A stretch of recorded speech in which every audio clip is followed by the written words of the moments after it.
አናዳምጥም እንዴ? አትሰማም? ከጠየቅ በኋላ አትሰማም? ኢየሱስ ክርስቶስ እኔ አምላክ አለኝ አለ ወይንስ እኔ አምላክ ያለኝ ለስጋዬ ነው ያለው?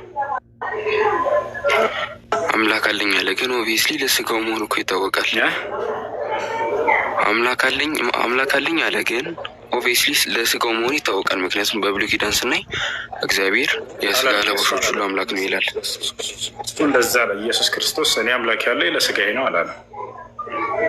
አላልኩኝም እኮ አላልኩኝም። ያልኩ እኮ አምላክ አለኝ ብሏል። አንተ የምትለው ማስረጃ አምላክ አለኝ እኮ ላስረዳህ ነው። በብሉይ ኪዳን ኢየሱስ ክርስቶስ አምላክ ያለኝ ለስጋዬ ነው ብሎ አላለም። ግን ማለት አይጠበቅበትም ይሄን ለማስረዳት ለአንተ ስለነገር በብሉይ ኪዳን አላለም ማለት ነው። አንተ ነህ ያልከው እንጂ እሱ አላለም ማለት ነው አይደለ? አይደለ? አረውስ እንደሱ ሳይሆን እያልኩ ያለሁት በብሉይ ኪዳን እግዚአብሔር የስጋ ለባሾች ሁሉ አምላክ ነው ይላል እና ክርስቶስ ወደ ምድር ራሱ ሊሚት አድርጎ ራሱን ሀምብል አድርጎ ሲመጣ ከላይ ላለው አካል እየተገዛ ነበር እና የቆየው ኦብቪየስሊ ለስጋው አምላክ ነበሩ። እሱን ደግሞ እኮ ማየት እንችላለን በስክሪፕቸሮችም ፈቃድ ይሁን ወደ አምላካችሁ እያለ ሲያስተምር እናያለን። ለዛ ለስጋው አምላክ ነበሩ እንጂ ለዲቫይን ኔቸሩ አልነበረውም። እሱን ደግሞ መመለኩን ደግሞ ላሳይ ይችላሉ። ሲመለክ አብርሃም አምላክ አለው። ለምን ነው አምላክ ያለው አብርሃም? ማለት እንደ ክርስቶስ ተመሳሳይ ልናነጻጸረው አንችልም። ምክንያቱም እሱ ዲቫይን ኔቸር እና ሰው በአንድ ስለመጣ እንደ ክርስቶስ አብርሃምን ልናነጻጸረው አንችልም። ሰው አብርሃም አምላክ ያለው ለምኑ ነው? ለሁለንተ ነው፣ ለሁሉም ለስጋም ለነፍሱ። ለስጋም ለነፍሱ ነው አምላክ ያለው። ለነፍሱ አምላክ ያለው እንዴት ነው አብርሃም? ስክሪፕቸሮቹ ማየት እንችላለን እኮ አብርሃም ለምኑ ነው አምላክ ያለው አብርሃም? እስኪ ከመጽሐፍ ከፍተህ ታሳየናለህ? ለስጋም ለነፍሱም ነው ተመሳሳይ አይደል? እሺ ማስረጃ አለ ለሱ? መጽሐፍቱ እኮ ያሳያሉ እኮ ሲናገር አብርሃም። እስኪ ማስረጃ ጥቅስ አንዴ። እሺ ቆይ ጥቅስ ይዤ ልምጣ አንዴ፣ ጠብቀኝ። ይዘህናሽ። እሺ ዮኒ ቀጥል። ጥያቄ አለ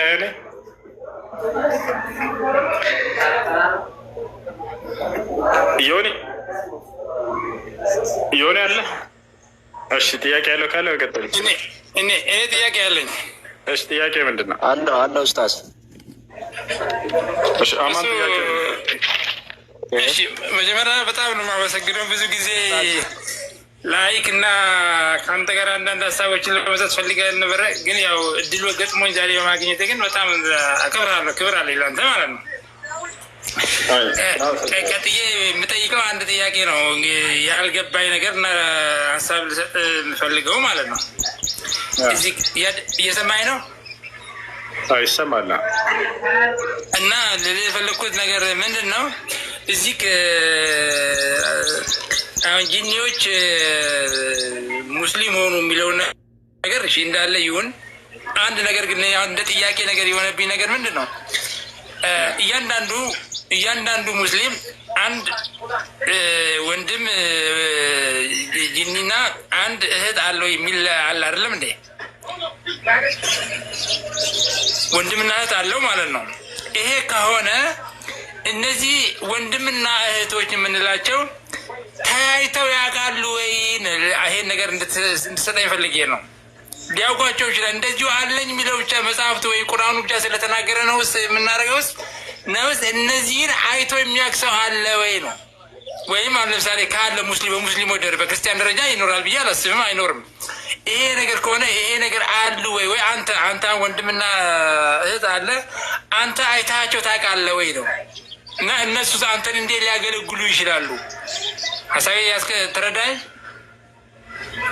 ችግር የለም መለስልህ። ጨርስና ሀሳብህን መልስልህ። እና ይህንን ነገር እንዴት ይታያል ልፈልጌ ነው። ይሄ ነገር እንዴት ሊታያል ልፈልጌ ነው ወንድምዬ።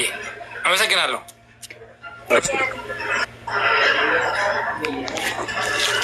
እሺ ባጭሩ ስለማየት ከሆነ ጥያቄ አንድን ነገር ለማመን የግዴታ ማየት መስፈርት አይደለም።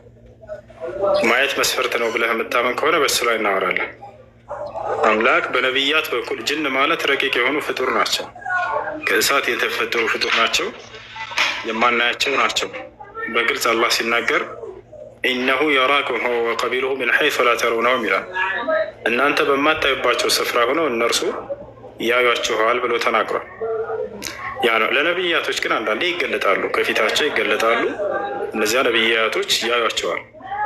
አላህ ስብሐነ ወተዓላ ይህን ያደርጋል። አይደለም ጅንን መልአክን እንዲያዩ ያደርጋቸዋል። ለነቢያቶች መልአክ ረቂቅ ናቸው፣ አናያቸውም። ነገር ግን እንዲያቸው ያደርጋል አላህ ስብሐነ ወተዓላ። ታዲያ ነቢዩ ሙሐመድ ሰለላሁ ዐለይሂ ወሰለም መልአክንም ጅኖችንም አይተዋቸዋል። ገብቷቸዋል። ነቢያችን ሰለላሁ ዐለይሂ ወሰለም ከሃዲ የሆነው የጅን አይነት ወይንም ያ ሰይጣን አይተውታል። ከፊታቸው ሁሉ ተገልጦላቸዋል። ታዲያ ምን ተከሰተ የሚለው ልንገራችሁ። መጀመሪያ ገብርኤልን አይተውታል። ነቢ ስ ላ ሰለም ሚካኤልን አይተውታል። ረአይቱ ጅብሪል ወለሁ ሲቱ ሚአ ጀናሕ አሉ ነቢ ስ ላ ሰለም። ገብርኤልን አይቼዋለሁ ለእርሱም 600 ክንፎች አሉት አሉ። ከነ ክንፎ አይተውታል። ክንፋማ ናቸው መላእክቶች። ልክ እንዲሁ ነቢ ስ ወደ ጂኒ የፈለኩት መልአኩ ይገለጣል። እርግጠኛ ነኝ። እሺ ጅኖችንም ልክ እንዲሁ ነቢያችን ሰለላሁ ዐለይሂ ወሰለም አይተዋቸዋል። ገብታቸዋል። ነቢያችን ሰለላሁ ዐለይሂ ወሰለም ፊት ጅን ተገልጦ ማን ነው? ሰይጣን ተገልጦ። የጅን ማለት ከእሳት የተፈጠረ ፍጡር ነው። ከእነርሱ መካከል ያመነም የካደም አለ። ከሃዲዎቹ ሰይጣን የሚል ባህሪ አላቸው። ሰይጣን ማለት አማጺ ማለት ነው። ስለዚህ ያ ሰይጣን በነቢ ሰለላሁ ዐለይሂ ወሰለም ፊት ተገልጦ ሊፈትናቸው በተገለጠ ጊዜ ነቢያችን ሰለላሁ ዐለይሂ ወሰለም አንገቱን ይዘውታል። እዚህ ጋር አንቀውታል። በመዲና መስጂድ ላይ ሰይጣንን ያ በነቢያት ፊት እየተገለጠ ሊፈትናቸው የሚቀርበውን አካል ማለት ነው። ዋናው ነቢያችን ሰለላሁ ዐለይሂ ወሰለም አግኝተውት አንቀውታል። መሳለቂያና መጫወቻ ሁሉ ሊያደርጉት ነበር። ኢየሱስ ክርስቶስንም ሊፈትነው እንደተገለጠለት ታውቃለህ። በዛም ተገለጠለት። ኢየሱስን ግን እንደፈለገ አድርጎታል። ተራራ ለተራራ በመቅደስ ጫፍ ላይ እየወሰደ ለእኔ ስገድልኝ ብሰግድልኝ ይህን የዓለምን መንግስታት እሰጥሃለሁ እያለ ሁሉ አቅርቦለታል። ኢየሱስ ክርስቶስን ከተራራ ወደ ተራራ ከተራራ ወደ መቅደስ ጫፍ እየወሰደ እንደፈለገ ሲያደርገው ነበር። ነቢዩ ሰለላሁ ዐለይሂ ወሰለም ጋር ግን ፊታቸው ተገልጦ ጭውት ነው ያሉበት። ፈተኑታል። ይወስደው ነበር እንደፈለገ። ከተራራ ወደ መቅደስ ጫፍ ምናምን ወስዶታል አይደለ? ወስዶታል፣ ግን አላሸነፈውም። ቆይ ጨርስ። የዓለምን መንግስታት ሁሉ በቅጽበት አሳይቶታል። ይሄ ድንቅ ተአምር ነው። አንድ እና ነቢዩ ሰለላሁ ዐለይሂ ወሰለም ጋር ግን ተገልጦ ምን ሆነ ከተባለ ተዋርዶ ነው የሄደው።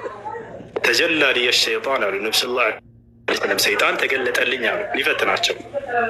ምን ወራኢ በይቲ አሉ ከቤቴ በስተጀርባ ተገለጠ። ፈአኸዝቱሁ ያዝኩትም አሉ። ፈኸነቅቱ አሉ ቃል በቃል አነቅኩትም አሉ። ነው ያደረጉት እንዲህ አንቀው ማለት ነው። ሐታ ወጀድቱ ቡርደ ሊሳኒሂ ዐላ የዲ አሉ። የምላሱንም ቅዝቃዜ በእጅ ላይ እስካገኝ ድረስ አሉ። እንዲህ ከማነቃቸው የተነሳ ማለት ነው። ወአረድቱ አን አርቢጠሁ ዐላ ሱወር ሚን አስዋር ልመስጅድ ነበዊ ፈየተላዐቡ ብሂ ናስ አው ፈየስተህዚኡ ብሂ ናስ ፈተዘከርቱ ደዕወተ አኺ ሱለይማን ረቢ ሀብሊ ሙልከን ላ የንበጊ ሊአሐድ ሚን ባዕዲ ፈተረክቱ አሉ ነቢ ሰለላሁ ዐለይሂ ወሰለም። እዚህ ጋር ይቅርታ ወንድምዬ ስላቋረጥኩ ሀሳብ እንዳይበተንብህ። አሁን በኋላ እንዳደረገ አሁን አንገታቸውን እያያዙ ካል ግን እነዚህ ሰይጣኖች መናፍስት ናቸው ይባላል። መናፍስት አካል ስም ያለው አካል ማለት የማይጨበጥ ማለት ነው። መናፍስት ማለት የለኛ እይታ ከኛ እይታ ተሰወሩ ስለሆኑ መናፍስት ተባሉ እንጂ አካል የላቸውም ማለት አይደለም። አላቸው መናፍስት ናቸው አይደለም? ትክክል። አሁን ስም ያለው ነገር ስም ያለው ነገር ሁሉ ጊዜ አካል አለው። ይሄንን ኦብቪየስሊ ይህን አምናለኝ። እና መናፍስቶች ለምሳሌ እንዲህ መናፍስት ከሆኑ አሁን ለመሐመድ እንግሊዝ ወንድም እህት ብለው እንደዚህ ቀንም ማታም ከሱ ጋር ውለው የሚያድሩ ስላይደሉ እንደዚህ እየተለያዩ የሚያደርጉ እንዴ ብሎ ሊይዛቸው ቻለ? አንገቱን ለምሳሌ አነቀው የምትለው እንዴ ብሎ ሊያንቀው ይችላል? ተገለጠ። አካላቸው ምን አይነት ነው? ከእሳት ነው የተፈጠሩት እነርሱ። መላእክት ከብርሃን ነው የተፈጠረው፣ ሰው ደግሞ ከአፈር ነው የተፈጠረው። ስለዚህ ተገለጠ መብታቸው። ነቢያችን ሰለላሁ ዐለይሂ ወሰለም አነቁት። ከእሳት ሲባል ጊዜ ግዴታ እየተንበለበለ እሳት ናቸው አሁን ላይ ማለት አይደለም። አሁን ላይ የሚራቡ የሚዋለዱ ናቸው እነሱ እንደኛ ገብተዋል። ለምሳሌ ሰው ከአፈር ነው የተፈጠረው እንላለን። አሁን ላይ ሰው እየቦለለ የሚሄድ አቧራ ነው አፈር ነው አይደለም። የተቀየረ ይዘት አለው ስጋ የሚባል ልክ እንዲሁ የእነሱም መጀመሪያ መነሻቸው የተፈጠሩት እሳት ከሚባል ቁስ ነው። ልክ ሰው ከመጀመሪያው መሰረቱ አፈር የሚባል ቁስ ሆኖ አሁን ላይ ግን አፈር ሆኖ የሚንቀሳቀስ አይደለም።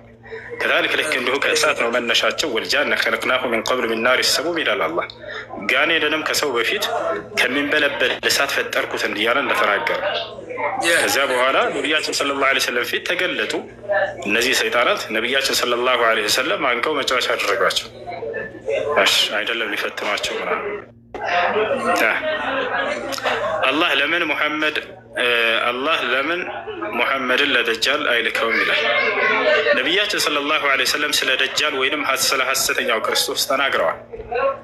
ትንቢቱን እየተናገሩ እያለ ለምንድን ነው ነቢ ሰለላሁ ዐለይሂ ወሰለም እንዲገሉት ያልሆነው? እርሳቸው ቢገለጥ ደጃል አሁን ቢመጣ እኔ በቃቸው ነበር ብለው ቃል በቃል ተናግረዋል።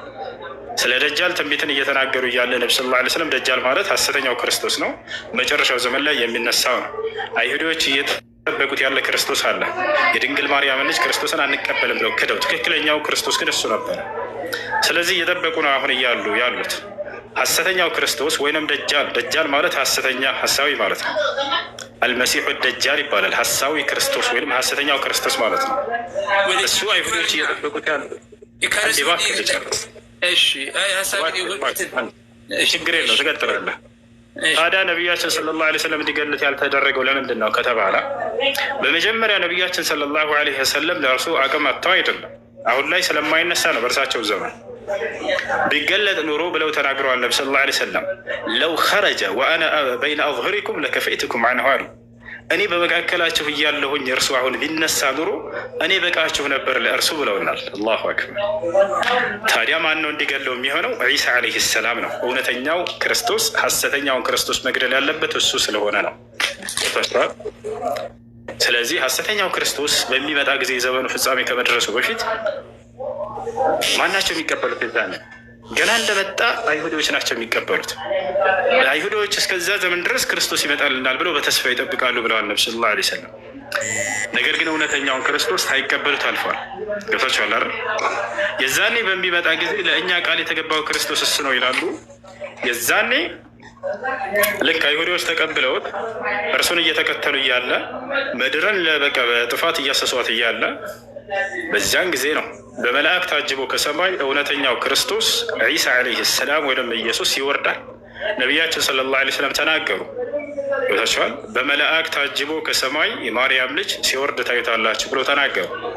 ከዚያ በኋላ ይመጣል በምድር ላይ አማኞች የዛኔ እርሱን ይከተላሉ። እርሱም በቁርአንና ሐዲስን መሰረት አድርጎ ይከተላል፣ ህዝቦችንም በዚያ ይመራል። ከዚያ ሐሰተኛው ክርስቶስና አይሁዶች ጋር ይገናኛሉ። ኃይለኛ ጦርነት ይሆናል በመካከላቸው። አስገባው። የዛኔ የሐሰተኛው ክርስቶስ ፍጻሜ ይሆናል። እውነተኛው ክርስቶስ ዒሳ ዐለይሂ ሰላም ይገድለዋል። ዒሳ ዐለይሂ ሰላም ይገድለዋል። እሱ ያጠፋዋል። ያ ነው ታሪኩ። ረዘም ይላል። ማነው ትንቢቱ ረዘም ይላል። አንተ ያቀሸን እናስተናግዳቸው። ኡስታዝ አሁን እኮ የተናገረው ከዚህ የሰይጣኑን እኮ እያልኩ ነው። የሰይጣኑ ያልኩ አሁን እነሱ አሁን ቅድም አንድ የሰጠኝ ነገርም አለ ይዋለዳሉ። እነዚህ ለምሳሌ መጽሐፍ ቅዱስ ላይ እንደሚለው 1/3 ያመፀው ነው የተበተነው ነው ወደ ምድር የወረደው ይላል። ከእነዛ የወረዱት ናቸው ሳም ወደ እስልምና የገቡ ብለህ የምትሰጠውስ እነዚህ የትኞቹ መልአኮች ናቸው? እነዚህ መልአኮች የትኞቹ ናቸው አሁን የገቡት? ጅን መልአክ አይደለም ወገናችን። ጅን ጋኔን የወደቀ መልአክ ነው ብለው ያስተማሯቸው ውሸት ነው። ጋኔን ከምን እንደተፈጠረ ማን እንደፈጠራቸው ምን አልተገለጸም መጽሐፍ ቅዱስ ላይ። ጋኔን ከምንድን ነው የተፈጠሩት? ከምንድን ነው ይላል መጽሐፍ ቅዱስ። ጋኔን ከምንድን ነው የተፈጠሩት? የእሳት ነበልባል ናቸው ብቻ ነው የሚለው። የእሳት ነበልባል ናቸው ነው የሚለው። እሺ ከምን እንደተፈጠሩ የተገለጸበት መጽሐፍ ቅዱስ ጥቅስ ካለ ስጠኝ እስኪ። ጋኔን ከዚህ ነገር ተፈጠረ የሚልበት ያለበት ጥቅስ ጋኔን ሳይሆን እዚህ ከመላእክት አንዱ ነገር እንደ መላእክት እንደሆነ ነው እንጂ ለብቻው ጋኔን ለብቻ መላእክት ለብቻ አለ። ሁለቱም ግን መላእክት። ስለዚህ ጋኔን ከዚህ ነገር ተፈጠረ የተባለበት መጽሐፍ ቅዱስ ላይ የለም። መላእክት ናቸው የወደቁት ከሰማይ መላእክት ናቸው አልኩ እኮ። በጣም ጥሩ። እንደሱ ከሆነ ጋኔን ከሰማይ የወደቀ መላእክት ነው የሚል ጥቅስ ስጡኝ እስኪ መጽሐፍ ቅዱስ ራእይ ላይ ሚካኤልና ከሳጥናኤል ጋር ውጊያ ያደረጉ የሚደለም እዚህ ምንድን ነው ትንቢተ ዳንኤል ላይ ነው ምናምን ጋኔን ከሰማይ የወደቁ መላእክት ናቸው የሚለውን ስጠን። ከሰማይ አይሆንም፣ ችግር ነው። ከየት የሚሆን ከፈለገ ከሰማይ ከየት የሚሆን ጋኔን የወደቁ መላእክቶች ናቸው የሚል ትምህርት አላቸው። ገብታቸው አለ እንዳለ ደስ የሚለው የቱ ጋር ነው ያለ ጥቅስ? አሁን እንዴ ብዬ ላውጣላ እንዲህ ያላስታውሰው እንጂ እንዳለም እርግጠኛ ነኝ። የለም እንደሱ የሚል የለም። ዝም ብለን የነገሯቸው ጋኔን ከምን እንደተፈጠረ መጽሐፍ ቅዱስ ላይ ስላልተገለጸ ይሄ ነገር ማስረጃ ስለሌለው የግዴታ ወደ መልአክ አስጠግተው የወደቁ መልአክ ናቸው በቃ ብለው ዝም ብሎ አሳምኗቸው። የለም መጽሐፍ ቅዱስ ላይ ለዛ ችግር የለም። ጋኔን ከምን እንደተፈጠረ መልአክ ከምን እንደተፈጠረ ሰው ከምን እንደተፈጠረ ግልጽ አድርጎ ያስቀመጠው ኢስላም ነው። አላህ በቁርአን ላይ ስለ ጋኔን አፈጣጠር ሲናገር ወልጃነ ኸለቅናሁ ሚን ቀብል ሚን ናሪ ሰሙም ይላል። ጋኔንንም ከእሳት ፈጠርኩት ይላል ቃል በቃል። ነቢያችን ሰለላሁ ዐለይሂ ወሰለም ሐዲስ ላይ ሲናገሩ ኸለቀ ላሁ ልመላኢከተ ሚን ኑር ወኸለቀ ልጃነ ሚን ማሪጅ ሚን ናር ወኸለቀ አደም ሚማ ወሲፈ ለኩም አይ ሚን ተራብ ብለዋል። አላህ መላእክቶችን ከብርሃን ፈጠራቸው፣ ጋኔንን ደግሞ ከእሳት ፈጠረው ብለው ተናግረዋል። ሰውን ደግሞ ከአፈር ፈጠረው። ስለዚህ ጋኔን ከዚህ ነገር ተፈጥሯል የሚል መጽሐፍ ቅዱስ ላይ ከኦሪት ዘፍጥረት እስከ ራእይ ድረስ የለም፣ አልተገለጸም። ጋኔል የሚባል ነገር የለም። ጋኔል ከወደቀ በኋላ የተሰጠው ስያሜ ስም ነው እንጂ መላእክት ናቸው። መላእክት ለዛውም የሳጥናኤል የመላእክት አለቃ እንደነበረና እግዚአብሔር እንደተፈታተነና ከእግዚአብሔር ክብር እንደወረደ ነው የሚለው። እሺ ቆይ እሱን እንለፈው። እሱ ይጣልፍ። አሁን ሌላ ለምንድን ነው ይወልዳሉ? አሁን ወንድምና እህት ከሆኑ አሁን የአንተ ወንድምና እህት ወይም የአንተ አጎት ወይ የአንተ ሙስሊምነት ያሉ ሰዎች እነዛ ሁለቱ ይጋባሉ ወይ? አንድ ሁለት ልፈልግ ነው። አንተ አሁን የጅኒ ታገባለህ ወይም አንተ ወይ ልጅ ወይ አንተ ሚስት አለ ወይ? የጅኒ ሚስት አለ ወይ? ሌላው አለ ወይ? እሺ በመጀመሪያ ስለ ጅን አንዴ ላስረዳቸው። ጅን ማለት ቀጥታ ትርጓሜው ድብቅ ወይንም ስውር ማለት ነው። አያችሁ፣ ሰይጣን የሚል አይደለም። ሰይጣን ማለት ግን አማጺ ማለት ነው። የአምላኩን ትእዛዝ ያመፀ የጅን አይነት መጠሪያ ባህሪ ነው። ሰይጣን ባህሪ ነው። ሰይጣን ልብ በሉ። ጅን ማለት ግን የአካል መጠሪያ ነው። ገብተዋል አይደለ? ከጅን ያመፁት የጅን አይነቶች ሰይጣን የሚል ባህሪ በእነርሱ ላይ ይውላል። ለምሳሌ አዳምና ሔዋንን ከገነት እንዲወጡ ምክንያት የሆናቸው ያሳታቸው ያ ከጅን ጎሳ ነበር። የአላህን ትእዛዝ ባመፀ ጊዜ ሰይጣን ተብሎ ተጠራ። አያርን ያ ነው። ስለዚህ ጅን ከእሳት የተፈጠሩ ፍጡሮች ናቸው። ምንድን ናቸው ከተባለ ልክ እንደኛ ነፃ ምርጫ ፈቃድ ያላቸው ናቸው። ገብተዋል። የነቢያትን ትምህርት በየዘመናቱ እየሰሙ እንዲታዘዙ ግዴታ ተጥሎባቸዋል። ሙሴን ያውቁት እንደነበር አላህ በቁርአን ላይ ተናግሯል። ገብተዋል። እነሱም ራሳቸው ሲናገሩ ከሙሴ በኋላ የመጣ መጽሐፍን ቁርአንን ሰማን ምንኛ አስደናቂ ነው ብለው እንደመሰከሩና እንደተናገሩ አላህ ተርኮልናል። ስለዚህ ነቢያቶችን እየሰሙና እንዲታዘዙ ኃላፊነትና ግዴታ ተጥሎባቸዋል። ልክ እንደኛ አላህ በቁርአን ላይ ለምን ዓላማ እንደፈጠራቸው ሲናገር ወማ ኸለቅቱል ጂነ ወልኢንሰ ኢላ ሊያዕቡዱን ይላል። ሰውንም ሆነ ጅኖችን እኔን እንዲገዙኝ እንጂ ለሌላ ዓላማ አልፈጠርኳቸውም ብሏል። ገብቷቸዋል አይደል? ስለዚህ የተፈጠሩት ነፃ ምርጫ ፈቃድ አላቸው። ከእነርሱ አላህን የታዘዘም አለ ያመፀም አለ። አሁን የታዘዘው አምላክን የታዘዘው ምንድን ነው ከተባለ በእምነት ወንድማችን ነው ማለት የምንችለው እንደሱ አይነቶችን ነው። የካዱት ሰይጣንስ ምናቸው ነው ብትሉን ጠላታችን እንጂ ወንድማችን አይደለም። ጠላታችሁ እንደሆነ ማስረጃ አላችሁ ወይ? አዎ። አላህ በቁርአን ላይ በሱራ ፋጢር ቁጥር 6 ላይ ኢነ ሸይጣነ ለኩም ዐዱወን ፈተኺዙሁ ዐዱዋ ይላል። ሰይጣን ለእናንተ ጠላታችሁ ነው፣ ጠላታችሁም አድርጋችሁ ያዙት እያለ ይናገራል። ሰይጣን ጠላታችን ነው። ኢነ ሸይጣነ ሊልኢንሳኒ ዐዱውን ሙቢን ይላል። ሰይጣን ለሰው ልጅ ግልጽ ጠላቱ ነው ይላል። ስለዚህ ሰይጣን ወንድማችን አይደለም፣ ጠላታችን ነው። ገብታችኋል አይደል? ሰይጣን ማለት ግን ከጅን ያመፀው የጅን ጎሳ ነው። ያላመፁትና የአምላክን ትእዛዝ ጠብቀው የተከተሉትስ እነርሱ የእምነት ወንድማማች ናቸው ከኛ ጋር። መልአክ ለምሳሌ ወንድሜ ነው። መልአክ ወንድሜ ነው የምላቸው ከስጋ አንጻር ነው ወይ? አይደለም። እነርሱ ከብርሃን ናቸው፣ እኛ ከአፈር ነው መነሻችን። ታዲያ ከምን ከተባለ በአንዱ አምላክ በማመናቸው ምክንያት የእምነት ወንድማማችነት አለ። ገብቶሃል አይደል? የስጋ ወንድማማችነት የለንም። አንድ ባክል ጨርስ። ይህ ደግሞ መጽሐፍ ቅዱስም ላይ ያለ ነገር ነው። ኢየሱስ ክርስቶስን ሰዎች መጥተው ምን አሉት? እናቱና ወንድሞቹ ምናምን አብዷል ብለው ሊይዙት መጡና አንዴ ሜት አድርጉት። ከዛ በኋላ ምን አለ ይላል? በውጭ እየጠበቁ ነው ቤተሰቦች በለልና አንዴ ብለው ጠባቂውን ይነግሩታል። ክርስቶስ እያስተማረ ነበር ውስጥ ላይ። ውጭ ላይ እናትህና ወንድሞች እየጠበቁ ነው አሉት። ክርስቶስ ምን አላቸው? ማናት እናቴ? ማነው ወንድሜ? በሰማይ ያለውን የአባቴን ፍቃድ የሚያደርግ እርሱ ወንድሜ ነው አላቸው። አየህ አይደለ? ወንድሜ ነው። ምን የሚያደርግ? የአምላክን ትእዛዝ የሚጠብቅ የእምነት ወንድማማችነት ይባላል ይሄ። ስለዚህ በአንዱ አምላክ በማመናቸው መላእክቶች ምኖቻችን ናቸው? ወንድሞቻችን ናቸው። ከጅኖችም እንዲሁ ያመኑት የአምላክን ትእዛዝ የጠበቁት እነርሱ ወንድሞቻችን ናቸው። ግን የካደው የጅን አይነት ሰይጣን የተባለው ምንድነው? ጠላታችን ነው። ማስረጃ ላሳያችሁ። እኛ ሰይጣን ወንድማችን አይደለም። ኑ ላሳያችሁ። ልክፈትና እንዴ ላሳያችሁ። በእምነት ወንድም ከሆናችሁ ገነት ይወርሳሉ ማለት ነው።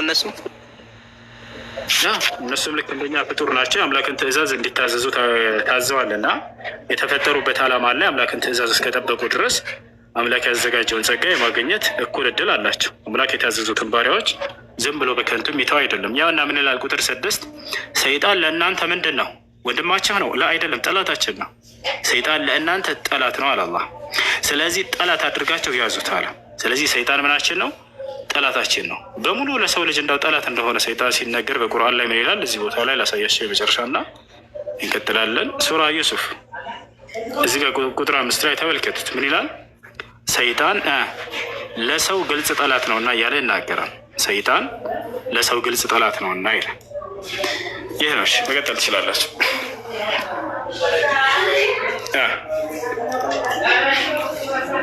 እሱ ጥያቄ ልጠይቅ?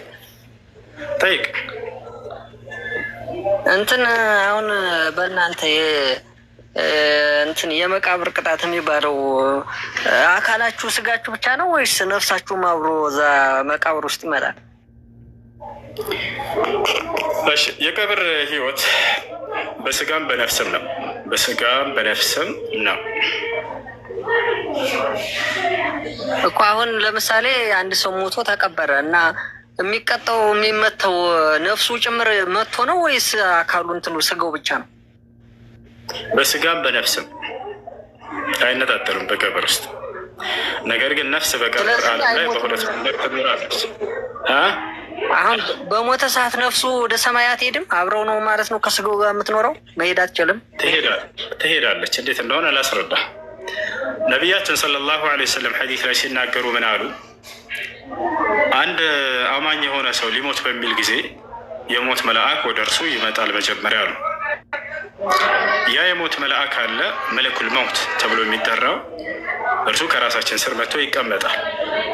የዛኔ ይገለጥልናል። መልአክ ሁሉ እናያቸዋለን፣ እንድናያቸው ያደርጋል። አላህ ይህም በቁርአን ላይ ተናግሯል። ፈከሸፍና ዐንከ ጊጣአከ ፈበሶርከ ልየውመ ሐዲድ ይላል። ያንን እስከ ዛሬ የተጋርደህበት የነበረውን ነገር እገልጥልሃለሁኝ የሰው ልጅ እያለ ይናገራል። የዛኔ አይኖቻችሁ ብረት ናቸው ይላል። ይህ ቅኔያዊ ንግግር ነው። ያ ማለት ማናያቸው የነበሩ ነገራቶችን እንድናይ ያደርገናል። መላእክቶች ይገለጣሉ፣ ከፊታችን ይመጣሉ። ከዚያ በኋላ ይህ መለኩል መውት የሞት መልአክ ነፍስን እንድትወጣ ያዛታል። በትእዛዝ ነው የሚያስወጣት። አየቱሃ ሩሕ ጠይባ እኽሩጂ ኢላ ሪዳን ምን አላህ ወረሕመቲህ ይላታል። አንቺ መልካምና ጥሩ የሆንሽ ነፍስ ሆይ ይላል። መልከ የሙስሊም ነፍስ ከሆነች ማለት ነው። ወደ ጌታሽ ወደ አላህ እዝነትና ወደ እርሱ ውዴታ ውጪ ይላታል። ወዲያውን በትእዛዙ እንድትወጣ ያደርጋታል። ትወጣለች። ያቺ ነፍስ ከወጣች በኋላ ሁለት መላእክቶች አሉ ከፈን ይዘው፣ እነሱ ከሰማይ የወረዱ ከሞት መልአክ ጋር አብረው ከእርሱ ጋር ማለት ነው። የእርሱ ስራ ነፍሷ እንድትወጣ ማዘዝ ነው። ከወጣች በኋላ እነዛ መላእክቶች ያችን ነፍስ ተቀብለው ወደ ሰማይ ይወስዷታል። ሰባቱም የሰማያት በር እየተከፈቱላት እስከ ሰባተኛው ሰማይ ድረስ ነፍስ ትሄዳለች። ቦታቸዋል ነፍስ ትሄዳለች። አላህ ይፈቅዳል። የሰማያት በር ሁሉ እኔን ላመነች ነፍስ ይከፈትላት ትሄድ ይላል። ትሄዳለች። ከዚያ በኋላ ሰውየው በምድር ላይ በሚቀበር ጊዜ አላህ ስብሐነሁ ወተዓላ ያችን ነፍስ መልሷትና በስጋው ውስጥ እንድትገባ ይላል። ያች ነፍስ ትመለሳለች፣ በስጋ ውስጥ ትገባለች። ከዛ ሁለት መላእክቶች አሉ ነኪርና ሙንከር የተባሉ እነዚህ ሁለት መላእክቶች መጥተው ያን ሰው ያስነሱታል፣ ከቀብሩ ይቀሰቅሱታል።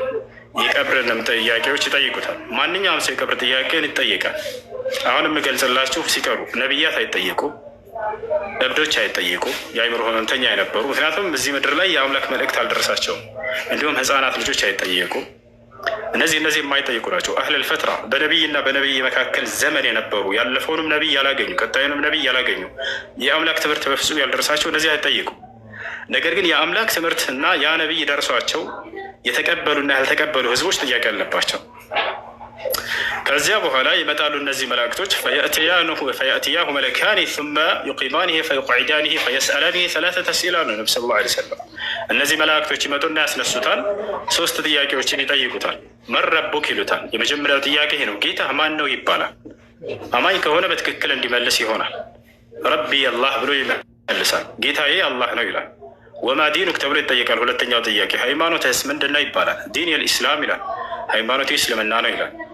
ወማ ነቢዩክ አው ወማ ሀዛ ረጁል ለዚ ቡዒሰ ፊኩም ነቢይህ ማን ነው ተብሎ ይጠየቃል። በዘመኑ የተላከለትን ነቢይ ነቢይ ሙሐመድ ናቸው ይላል። በዒሳ ዘመን የሞተ ከሆነ ነቢይ ዒሳ ነው ይላል። በሙሳ ዘመን ከሆነ ነቢይ ሙሳ ነው ብሎ ይመልሳል። ከዚያ በኋላ እነዚህ 3ቶቹ መሰረታዊ ጥያቄዎች ይጠየቃል። እነዚህን ከመለሰ በኋላ ቢማ ዐረፍተ ዛሊክ ይሉታል። ይህን በምንድን ነው ልታውቅ የቻልክበት ምክንያት ይሉታል። ቀረእቱ ኪታብ አላህ ፈአመንቱ ብሂ ወሰደቅቱ ብሂ ብሎ ይመልሳል። ይህንማ የጌታዬ ከእርሱ ዘንድ የወረደልኝን መጽሐፍ አንብቤ አምኜበት በዚያ ነው ልመለስ የቻልኩት ይላል። ከዚያም አላህ ስብሐነሁ ወተዓላ ምን ይላል? ሰደቀ ዓብዲ ይላል። እነሆ ባሪያዬ በትክክለኛው መንገድ መልሷል፣ እውነትን ተናግሯል። ወፍሩሹ ለሁ ፍራሸን ሚነል ጀና ወአልቢሱሁ ሊባሰን ሚነል ጀና ወፍተሑ ለሁ ባበን ኢለል ጀና ወወሲዑ ለሁ ቀብረሁ ይላል። ፈቃለ ነቢ ሰለላሁ ዐለይሂ ወሰለም ፈዩወሰዑ ለሁ ቀብሩሁ ማ መደል በሰር። ነቢያችን ሰለላሁ ዐለይሂ ወሰለም ቀጥለው ሲናገሩ ምን አሉ? አላህም ከሰማይ ድምፁን ያሰማል ይናገራል አሉ። ምን ይላል? እነሆ ባሪያ ትክክለኛውን መልስ መልሷል። ከገነት የሆነን ፍራሽ አንጥፉለት፣ ከገነት የሆነ ልብስንም አልብሱት፣ ወደ ቀጣዩ ከትንሣኤ በኋላ ወደ ገነት የሚገባበትንም ዓለም አሳዩት ይላል። ቀብሩንም አስፉለት ብሎ ይናገራል። ከዚያ በኋላ ቀብሩም ይሰፋለታል አሉ ነቢ ሰለላሁ ዐለይሂ ወሰለም። የአይኑ ርቀት ድረስ አሉ። በጣም ሰፊ ዓለም ይሆንለታል። ያቺ ተቆፍሮ የገባባት የምናስባት ያቺ አይደለችም፣ ሌላ ዓለም ነው እርሱ። ገብታችኋል? ከዚያ በኋላ ያ ይሆንለታል። ነገር ግን መላእክቶች የገነቱን በር ከማሳየታቸው በፊት ፈየፍተሑነ ለሁ ባበን ኢለናር አሉ ነቢ ሰለላሁ ዐለይሂ ወሰለም። መጀመሪያው የገሃነምን በር ከፍታ ያሳዩታል። ምን ይሉታል? ከዚያ በኋላ በጣም ይደነግጣል። ፈየፍዛዕ ይደነግጣል አሉ ነቢ ሰለላሁ ዐለይሂ ወሰለም። ከዚያ ምን ይላል መልአኩ? ለው ከፈርተ ቢላሂ ለካነ ሀዛ መካኑክ ይሉታል። አላህን ክደህ በነበር በምድር ሳለህ ቀጣዩ የምትገባበት ዓለም ይሄ የገሃነም ዓለም ነበር ብላ ያሳዩታል። በጣም ይደነግጣል። ثم يفتحون له بابا الى الجنه ከዚያ የገነትን በር ይከፍቱለታል። ልክ ያንን ሲያይ ጊዜ ደግሞ በጣም ይጓጓል ለመግባት። ያ ረቢ አቅም الساعة ይላል። ጌታዬ ሆይ ቶሎ ብለህ ትንሣኤን አቁምና ወደዚህ ዓለም እንድገባ አድርገኝ ብሎ ይናገራል። ይህ የአማኝ ነው። ስለዚህ አማኝ በዚህ መልኩ የቀብር ህይወት አለው። የቀብር ጸጋን እያገኘ ይኖራል፣ በስጋም በነፍሱ። ገብቷል አይደለ? ነፍሱ በቀብር ውስጥ በሁለት መንገድ ትሆናለች። ልክ ዛሬ በምድር ላይ ነፍሳችን እንቅልፋችንን በምንተኛ ጊዜ ነፍሳችን በሁለት መንገድ እንደምትሆን ገብቷል። እሺ ሳሙኤል፣ ስለዚህ አሁን ከሞተ በኋላ ነፍሱ መታ እንደገና ምን ታደርጊው? መነሽ አድሚኖች ብዙ ይሰማል ይሁት እያደረጉኝ ነው። ስለዚህ ስጋው ላይ ነፍሱ እንደገና ተመልሳ ትገባለች ማለት ነው። ሰው ይሆናል ማለት ነው መቃብር ውስጥ። የቀብር ህይወትን ያገኛል። ግን ነፍሱ በሁለት መንገድ ትሆናለች እያለ መጨረሻ ላይ ያቺ ነፍሱ በሁለት መንገድ ትሆናለች። በግማሽ በር ከስጋው ጋር ሆና የቀብር ህይወትን ታገኛለች፣ በግማሽ ደግሞ በገነት ትሆናለች። ነቢያችን ሰለላሁ ዐለይሂ ወሰለም አርዋሑል ሙእሚኒነ ፊል ጀና ብለዋል። የሙስሊሞች ነፍስ በገነት ትሆናለች ብለው ቃል በቃል ተናግረዋል። በገነት ትሆናለች እስከ ዘመኑ ፍጻሜ። ከዚያ በኋላ ልክ ዘመኑ ፍጻሜ ጊዜ ትንሣኤ ሲደረግ ጊዜ ለሰዎች ሁሉ ሙታን ሲነሱ ጊዜ የዛኔ ስጋም ነፍስም አብረው ይሆናሉ፣ ወደ ገነት ይገባሉ ሰዎች። ኦኬ። ስለዚህ አሁን ነፍሱ ወደ ስጋው ስትመጣ ሰማይ ላይ የሚቀር ነፍስ የለም ማለት ነው አይደል? በሁለት መንገድ ይሆናል። በሁለት መንገድ ትሆናለች ነፍስ። ከዚያ በሁለት ማለት ግማሹ ሰማይ ላይ ይቀራል፣ ግማሹ ስጋው ላይ ይመጣል ነው። በገነት ትሆናለች በግማሽ ፓርታ። ልክ ዛሬ በምድር ላይ እንቅልፍን ስተኛ ጊዜ ነፍስ በሁለት መንገድ እንደምትሆን ኢስላም ያስተምራል። ገባኝ እሱ ግን ስለዚህ ግማሿ ነፍስ ስጋው ላይ ትመጣለች፣ ግማሿ ነፍስ ገነት ላይ ትቀመጣለች። ያ እሺ እንትን ደግሞ አሁን የነብዩ መሐመድ እንትኑ አይበሰብስም። እዛ ከነሱ ዶ ተቀምጧል ነው አይደል?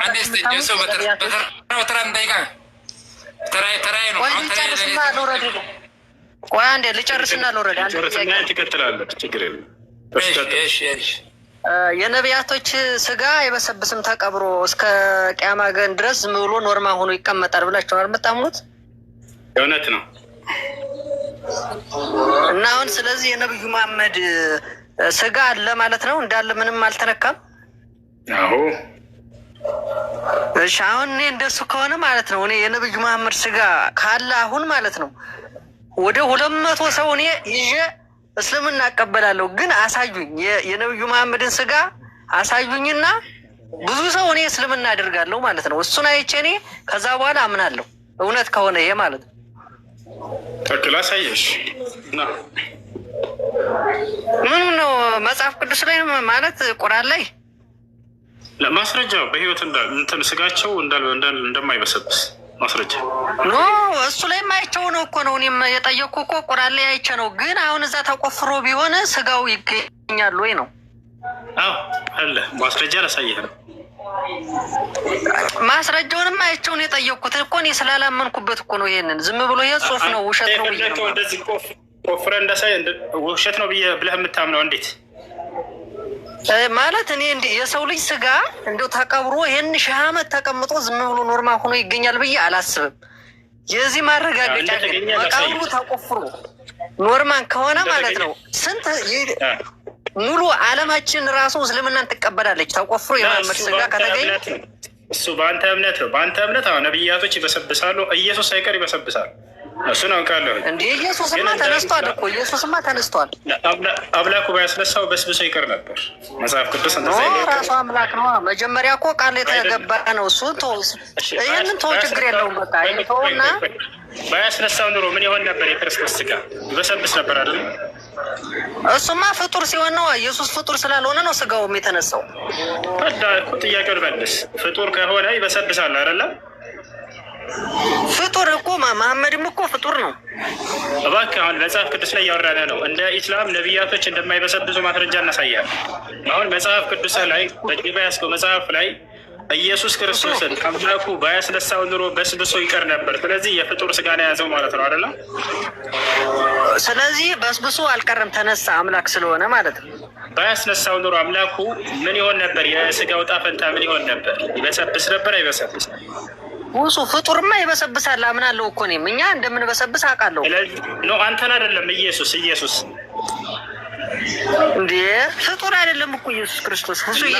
ስለዚህ ፍጡር እንደሆነ አሁን ላሳየህ አንተ ባመጣኸው መስፈርት ማለት ነው። አምላኩ ባያስነሳው ኑሮ በስብሶ ይቀር እንደነበር ላሳየህ አሁን መጽሐፍ ቅዱስ ውሱ። ይሄንን ተው፣ እኔ የጠየቅኩህን ብቻ መልስልኝ። አንተ ራስህ ባስቀመጥከው መስፈርት ኢየሱስ ክርስቶስ ፍጡር ነው። ምክንያቱም ፍጡር ከሆነ ነው የሚበሰብሰው ብሎናል አይደለ? አምላኩ ባያስነሳው ኢየሱስ ክርስቶስን ክርስቶስ በስብሶ እንደሚቀር ላሳየህ ነው ማስረጃ። ሁሱ ኧረ ሁሱ ተው እንጂ ሁሱ። ኢየሱስ ክርስቶስ አምላክ እኮ ነው። ምንድን ነው አንተ ከድንጋይ ለዛ ሆነ እኮ አልተወለደም እኮ ምን ከራሱ ስጋ ነው እነሱ የተወለደው። ያው የሚበሰብሰው ፍጡር ነው ስላልከን ያው እና እዚህ ጋር የሐዋርያት ሥራ ምዕራፍ 13 ቁጥር 34 አንብበው አንዴ። ሰው ነው የተባለ እንጂ ፍጡር አልተባለም። ሁሱ ፍጹም ሰው ፍጹም አምላክ ነው የተባለ እንጂ ሰው ያው እኮ እንደሚበሰብስ አምላኩ ባያስነሳው በስብሶ እንደሚቀር ላሳየህ እኮ ነው። 34 ነው የታለ? ያው 34 ድምፅህን ከፍ አድርገው። ሁሱ ይህንን ተው፣ ብዙ ፍች ስላለው ነው። መጽሐፍ ቅዱስን ትርጉሙ ስለማታውቀው ነው። ቆይ አንዴ ፍች ያለው ትርጉም አለው አትበላም። ቆይ እንደገናም ወደ መበስበስ እንዳይመለስ ከሙታን አስነሳው ይላል። ከሙታን ያስነሳው አምላኩ ባያስነሳው ኑሮ በስብሶ ይቀር ነበር። አያቸው አይደለ? አምላኩ ባያስነሳው ኑሮ ኢየሱስ ማለት እግዚአብሔር ነው። ብዙ አሁን ጥያቄን ብቻ አይደለም፣ እንደዛ አይደለም ኢየሱስ ክርስቶስ። ስለዚህ በአንተ አረዳድ አንተ ራሱ ምን አልከን? በሚበሰብሰው ፍጡር ነው ብለሃል። ክርስቶስም ልክ እንዲሁ አምላኩ ባያስነሳው ኑሮ እኔ እኮ አልኩህ እኮ እኛ ፍጡር ስለሆነ በሰብሳለን። አትሰማም እንዴ?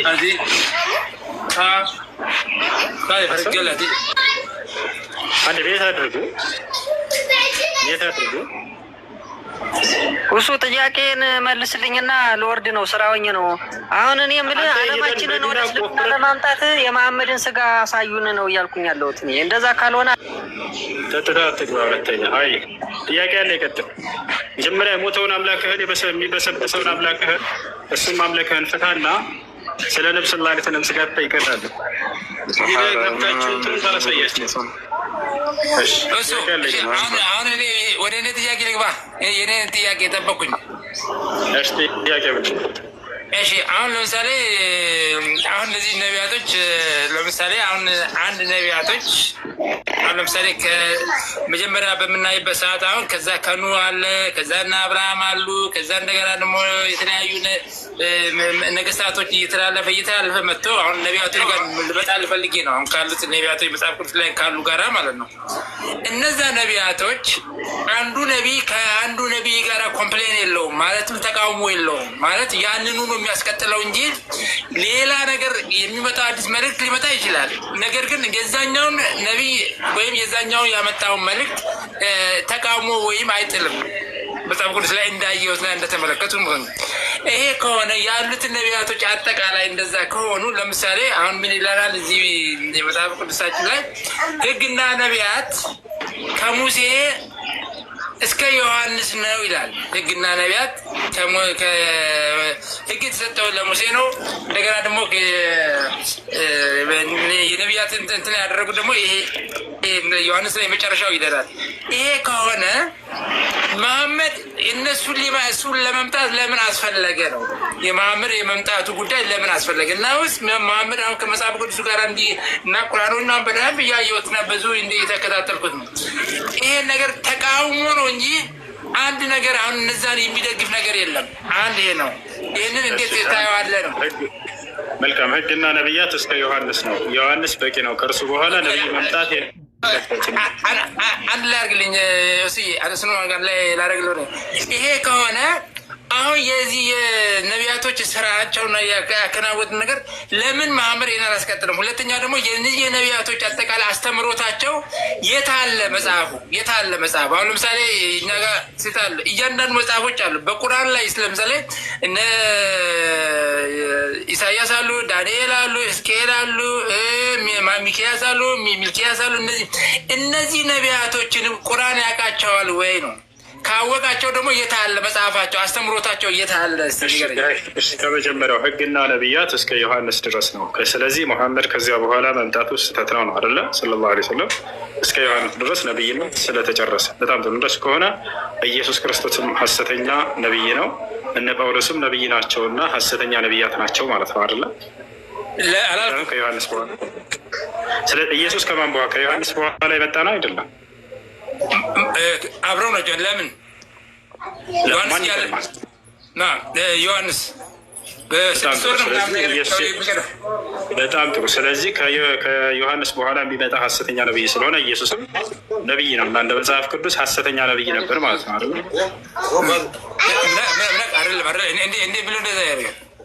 እንደ ሐሰተኛ ነብይ እኮ ከዮሐንስ በኋላ እኮ ነው የመጣ። ለምን አብረው ናቸው? አሁን የስድስት ወር ቫሪዬሽን እንጂ ስራ እኮ አልሰሩም። ለምን የአንድ ቀን ልዩነት አይሆንም? እስከ ዮሐንስ ድረስ ነው የነብይነት መጨረሻ ካልክ ኢየሱስ ክርስቶስ ከእሱ በኋላ የመጣ ነብይ ከሆነ ሐሰተኛ ነብይ ነው። አንተ ራስህ ባስቀመጥከው ሚዛን ባጠመጥከው ወጥመድ ራስህ ገባህበት። ምን ማለት ልጨምርልህ ሌላ ሰው ወይም ጳውሎስ ነብይ ነው አይደለ? አይደለም ሐዋርያ እንጂ ነብይ አይደለም። ነብይ ነው። ላሳይ ማስረጃ ይስጥ። መጽሐፍ ቅዱስ ይዛል ላውጣለህ።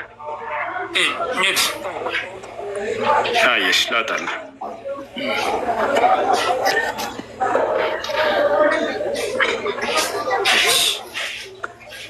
ያና በአንጾኪያም ባለችው ቤተ ክርስቲያን ነቢያትና መምህራን ነበሩ። እነርሱም ባርናባስ፣ ኔጌር የተባለው ስምዖን፣ የቀሬናው ልክስዮስም፣ አራተኛ ክፍል ገዢ ቴዎድሮስም፣ ባለሟል ምናሄ፣ ሳኡልም ነበሩ ይላል። ሳኡል ማን ነው? ጳውሎስ አሜን ነው። ስለዚህ ምንድን ናቸው እነዚህ? ነቢያት ናቸው እያለን ነው። ስለዚህ ሐሰተኛ ነቢያት ናቸው አሉ። አሁን እነሱ ነቢይ ናቸው አላለም እኮ። አሁን ተደርገው የጳውሎስን አመጣጥ ስታደርገው ከየት እንደተገኘ የሐዋርያት ስራ ላይ ያገናኙ ማየት ትችላለህ። ያው ነቢያት ናቸው አለ መጽሐፍ። ነቢያት ጨረስኩኝ። 4 ነጥብ አደረገ። ነቢያት ናቸው አለ።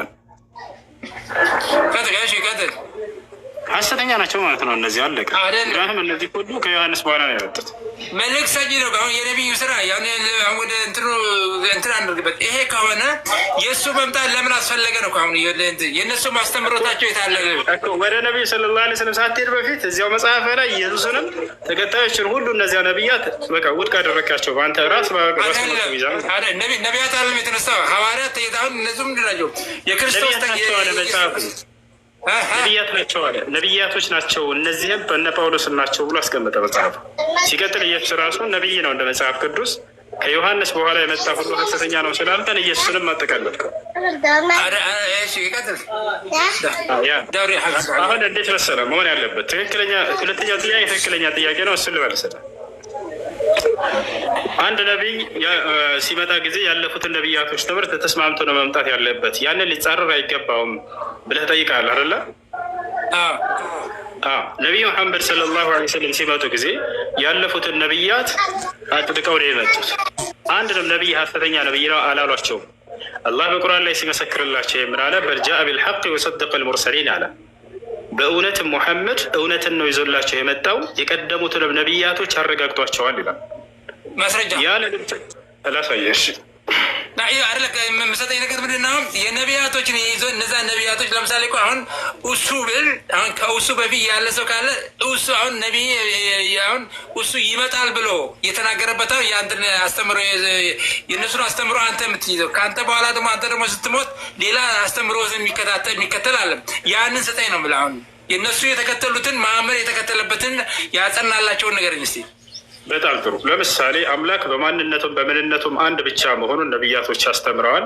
ነቢዩ ሰለላሁ ዐለይሂ ወሰለም ስለ አምላክ ይህንን የመጀመሪያውን ትምህርት የመጀመሪያውን ትእዛዝ ማስተማራቸው፣ ክርስትና በመካከል ላይ ገብታ በነቢያትና በነብዩ ሰለላሁ ዐለይሂ ወሰለም መካከል ገብታ ያንን አምላክ በማንነት 3 አደረገችን። ስለዚህ እናንተ ናቸው ተወቃሾች። እንዳው ያን የነቢያትን ትምህርት ቀይራችሁ እባክህ አዳምጥ። ያን የነቢያት ትምህርት ቀይረው አባቶቻቸው አምላክን በማንነቱ 3 አካል ናቸው ብሎ ማስተማራቸው፣ አብ ወልድ መንፈስ ቅዱስ ይባላሉ ማለታቸው። ከነቢያት መካከል ይህን ትምህርት ያስተማረ አንድ ነቢይ ያለ መጽሐፍ ቅዱስ ላይ? አምላክ በማንነት 3 እንደሆነ ያስተማረ ነቢይ አብ ወልድ መንፈስ ቅዱስ የሚባሉ ናቸው ብሎ ያስተማረ ግዝ ነው። አብ ወልድ መንፈስ ቅዱስ የሚለው ነገር ሌላ ነገር አለም እኮ። አብን አባት ወልድ ምን የሚለው ነገር ሌላ። አሁን ይሄ ስላሴ ልትመጣ ነው። 3 አካል ናቸው አይደለ? እነዚህ አካላቸው 3 ነው። አምላክ በማንነቱ 3 ነው፣ በምንነቱ 1 ነው ብሎ ያስተማረ ነቢይ አለ? በዚህ እንዴ ማለት አምላክ በማንነቱ 3 ነው፣ በምንነቱ ደግሞ ወይንም በመለኮትነቱ 1 ነው ብሎ ያስተማረ ነቢይ አለ? እያንዳንዳቸው ስራቸውን ግን የሚገልጽልህ ነው። አሁን ለምሳሌ እሱ ብሎ ያስተማረ ነቢይ አለ? በአስተምሮት ደረጃ እንደዚህ ጥቅሱን እንዲህ አላስታውሰው እችላለሁ እንጂ አየህ አይደለ? ስለዚህ ነቢያቶች የነቢያትን ትምህርት ቀይሮ የመጣው ክርስትና ነው። ለዚያ ነው አምላክ ነቢዩ ሙሐመድ ሰለላሁ ዐለይሂ ወሰለም ማስነሳት ግድ የሆነበት። ራሳቸውን ወደ ነቢያት ታስጠግተው የነቢያትን ትምህርት የቀየሩ ትውልዶች ስለተነሱ አባቶቻቸው ናቸው ይህን ያደረጉት። ገብታችኋል? ማ ለሁም ቢሂ ምን ዒልሚን ወላ ሊአባኢሂም ብሎ አላህ አባቶቻቸውን ተችቷቸዋል። ለክርስቲያኖች ለእነርሱም ሆነ ለአባቶቻቸውም ለእነዚያ የቀደምት አባቶቻቸው ምንም እውቀት የላቸውም እያለ ይናገራል። የነቢያትን ትምህርት ቀይረው አምላክ በማንነቱን በምንነቱን 1 ብቻ መሆኑን ያስተማሩት የነቢያትን ትምህርት ቀይረው በርዘው አምላክ በማንነቱ 3 አድርገውታል። አብ ወልድ መንፈስ ቅዱስ ይባላል። በምንነቱ በመለከቱ 1 ነው ብለዋል። ነቢዩ ሰለላሁ ዐለይሂ ወሰለም ታዲያ መጥተው ምን አደረጉ ከተባለ ያን የነቢያትን ትምህርት መለሱት። አምላክ በማንነቱም በምንነቱም 1 ብቻ መሆኑን አስተማሩ። በማንነቱ 1 ብቻ እንደሆነ ቁል ሁወ አላሁ አሐድ፣ በምንነቱ 1 ብቻ እንደሆነ ወኢላሁኩም ኢላሁን ዋሂድ። አያችሁ አይደለ? ይህን ትምህርት የነቢያትን ትምህርት አስተማሩ። እዚህ ጋር ላቆማ እዚህ ጋር ልኝ አሁን የነገር ኢየሱስ ክርስቶስ አብ ወልድ መንፈስ ቅዱስ የተናገረውና ያለውን አንተ እሱን ተበርዟል ነው የምትለኝ? እሱን አብ ወልድ መንፈስ ቅዱስ አንድ አምላክ ነው ብሎ ኢየሱስ ክርስቶስ አላስተማረም። አንተ ሂዱና አሕዛብም በአብ በወልድ በመንፈስ ቅዱስ አጥምቁ ብሎ ያለውን ያንን መልእክቱን አንተ ኮምፕሌን መቃወም ነው። አብ ወልድ መንፈስ ቅዱስ አንድ አምላክ ነው ብሎ አላስተማረም ኢየሱስ። የቀደሙት አምላክ ነው አንተ አምላክ እያወራን ያለ ነው። እያወራን ያለ ነው ስለ አምላክ በማንነቱ ሶስት እንደሆነ የተወራበት ጥቅስ ካለ ስትም ማቴዎስ 28 ላይ አምላክ በማንነት ሶስት እንደሆነ የሚገልጽ ቃል አለ። አብ ወልድ መንፈስ ቅዱስ አንድ አምላክ ነው የሚል አለ። ምን ማለት ነው? አንተ አብ ወልድ መንፈስ ቅዱስ አጥምቋቸው ምን ማለት ነው? አንተ ስለ አምላክነት አይናገርም እዚህ ሀገር። አብ ምንድነው? ወልድ ምንድነው? መንፈስ አዳምጥ ከጠየቅ በኋላ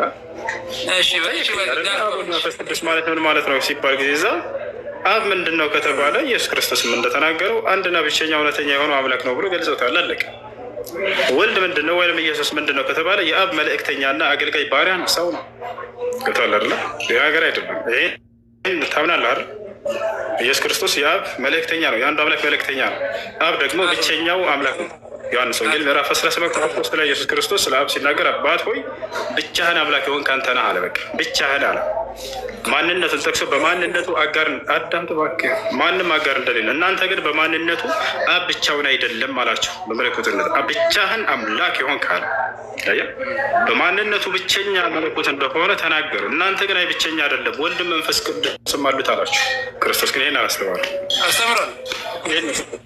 ኢየሱስ ክርስቶስ አብ ወልድ መንፈስ ቅዱስ አንድ አምላክ ናቸው ብሎ አስተምሯል። የተጠው ነው። አሁን ቅድም ይሄ ማቴዎስ 17 ላይ ያነበብከው እኮ ምንድን ነው?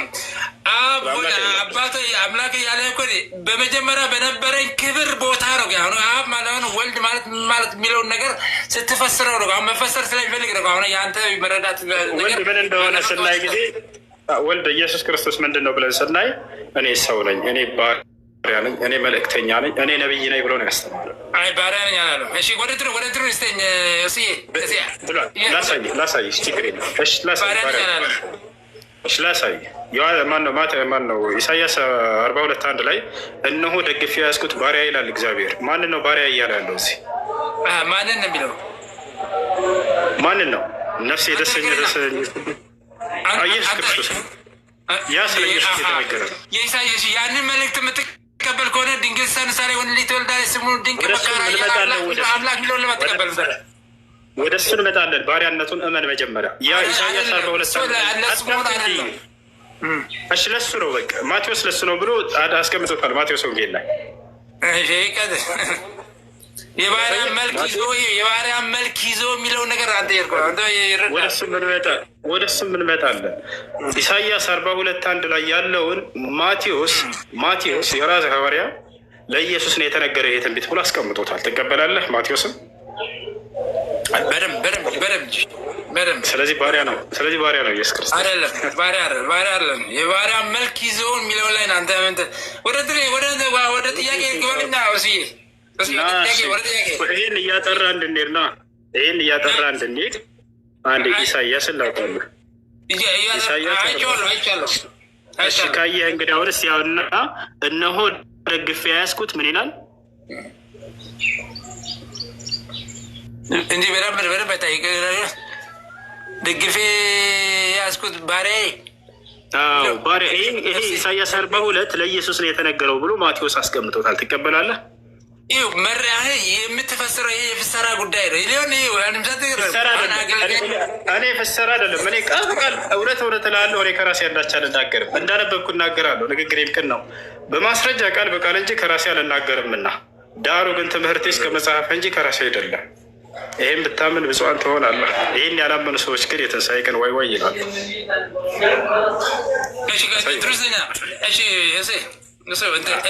መጽሐፎቹ ነገር ያሳየኝ እስኪ። ኢሳያስ 42 የነቢያቶች መጽሐፎቹ የነቢያት መጽሐፍ። እሺ በቁርአን ላይ የነቢያት መጽሐፍ ይገኛል። ለምሳሌ የአብርሃም መጽሐፍ አለ። የአብርሃም ምዕራፍ የሚል አለ በቁርአን ላይ ራሱ። ነቢያቶቹን ምን የትኞችን ነቢያት? አስተምሮ አሁን መሰጠኝ ምንድን ነው? ልክ ኢየሱስ መወለድ እሱን ሳይሆን የውልደቱን ሳይሆን መስጠት ያለብህ ቀጥታ አስተምሮ ውስጥ እሺ የነቢያቶች አስተምህሮ በቁርአን ላይ ተገልጿል። የመጀመሪያውና ትልቁ እባክህ አንድ እስኪጨርስ አዳም። የመጀመሪያው አስተምህሮታቸው ምንድን ነው?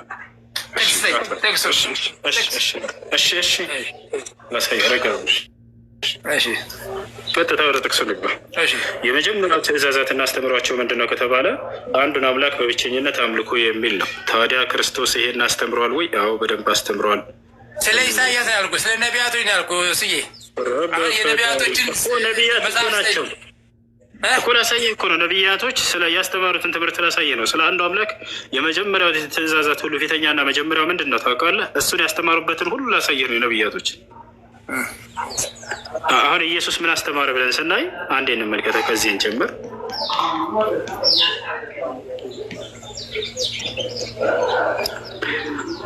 ያውና ዒሳ ምን አላቸው? ቁጥር 51 ላይ አላህ ጌታዬና ጌታችሁ ነው።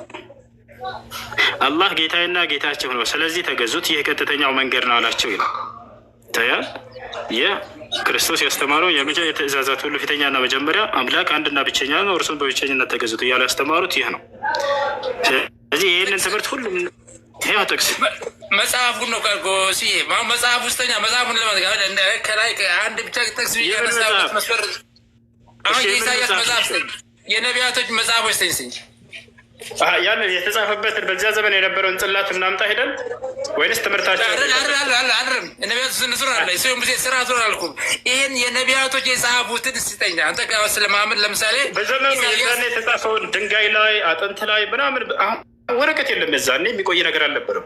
ያንን ሰብስበን እናምጣ የተጻፈበትን እቃውን ወይንስ ምንድን ነው የፈለግከው? ትምህርቱን ነው የፈለግከው?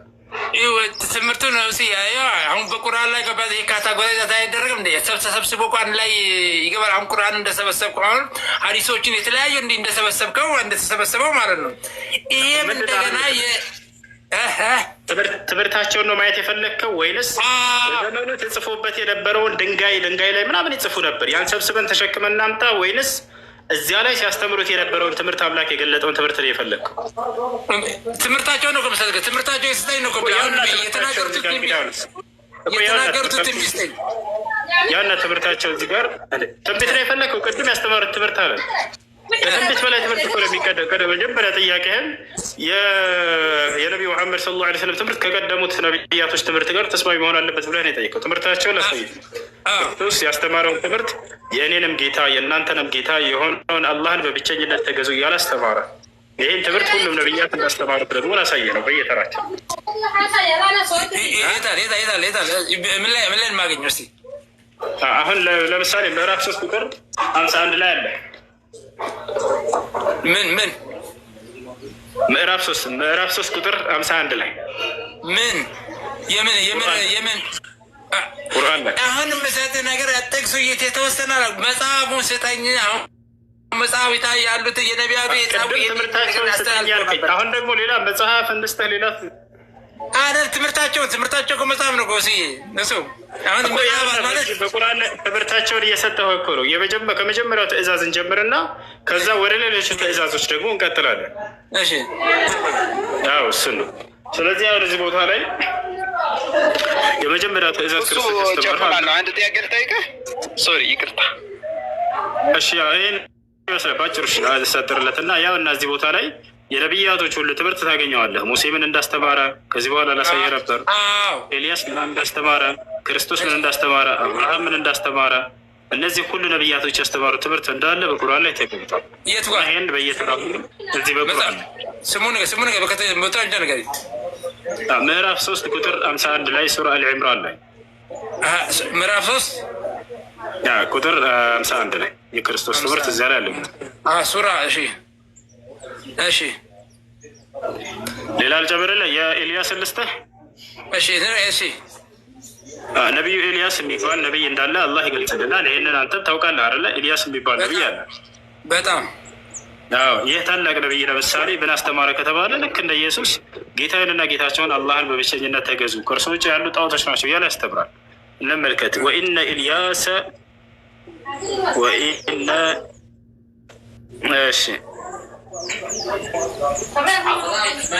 ምዕራፍ 37 ሱራ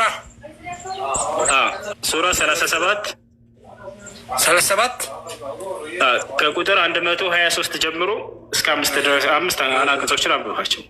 ኢልያስ ከመልእክተኞች መካከል ነው እያለ ይናገራል። ኢልያስ ከነቢያቶች እንደሆነና ከዚያም ቀጥሎ ያስተማረውን ትምህርት ይገልጻል። የአብርሃምን ትምህርት ለመጨረሻ ልስጥህ ወይም የሙሴንም ጨምርልሃለሁ ከፈለግ። የአብርሃምን እንጨምር ወኢብራሂመ